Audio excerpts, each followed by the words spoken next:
I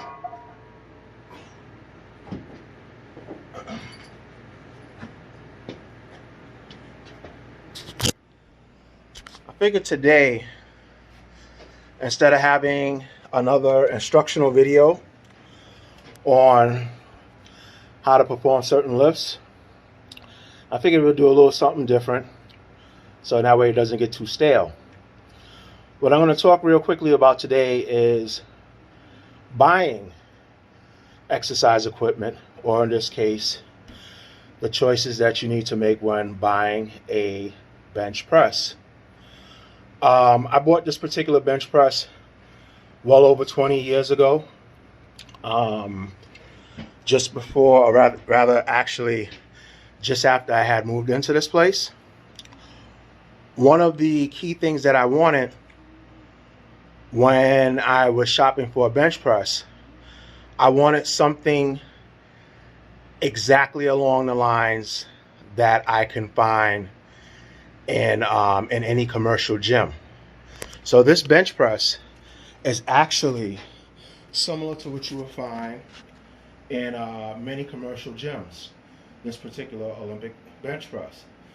You may have some trouble finding this particular type of bench press today, and the reason being is that where you have the barbell holder, it's only one cup.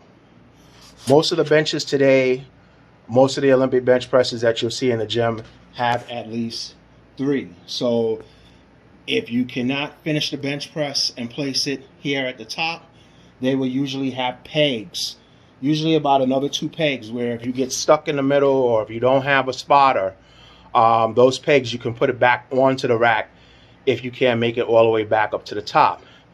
Like I said, this bench is about 22 years old, so it didn't come with that particular safety feature. When you're looking for a bench, you have to keep in mind the amount of weight that you work with, and you have to also keep in mind your weight. I'm a much heavier guy. I'm not going to trust to have a thin bench press, because that bench is going to have to hold not only the weight that I'm pressing, it's also going to have to hold my weight. Most commercial benches, like the one that I have here, they are certified to hold anywhere from about 1,500 pounds all the way up to 2,000 pounds. The Olympic weight bars are also, most of them are certified to hold about 1,500 to 2,000 pounds. What we talked about before, as far as the standard weight bars, the only way that you should use those or purchase those if it's a question of space. But most standard weight bars can only accommodate about 200, maybe 300 pounds before they start to bend. Another thing with the Olympic bench, if you look at it real quick, you'll see that on the ground, it is completely stable. It's nothing that is in the air. You have some benches, like the other bench that I'm going to show you in the next video, that has the centerpiece that is elevated off the ground. When I bought this bench, it came in 3 pieces.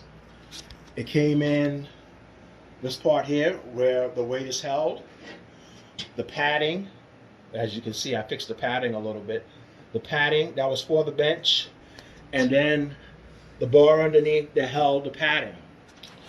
It came in pieces. I had to assemble it. It took me about 5 minutes to assemble. You want to find an Olympic weight bench that doesn't have many movable parts. This is pretty much a solid one-piece set. I think it took maybe about, I'm going to say about maybe 5 or 6 nuts and bolts and washers in order to assemble it. You really, if you're making a choice in between getting a solid non-adjustable bench and an adjustable bench, again, depending on what type or how much weight you're working with, I would always go with the solid one-piece bench. There's less parts that you have to worry about failing. When you have an adjustable bench, those parts can move And even though it's not designed that way, when you're using the bench, any of those adjustable parts might accidentally move or give way. So, I mean, if you have the capital, hey, get a standard weight bench and also get an Olympic weight bench that cannot adjust, and also get an Olympic incline bench that cannot adjust. But if you're going to get a bench like this, like I said, the bench is about 22 years old, and I can remember paying about, I'm going to say, between $300 and $400 for this bench. It's not a bad investment as long as you maintain the bench and take care of it, and you use the bench what it's for, and it doesn't turn into a closing rack. You're going to get use out of the bench.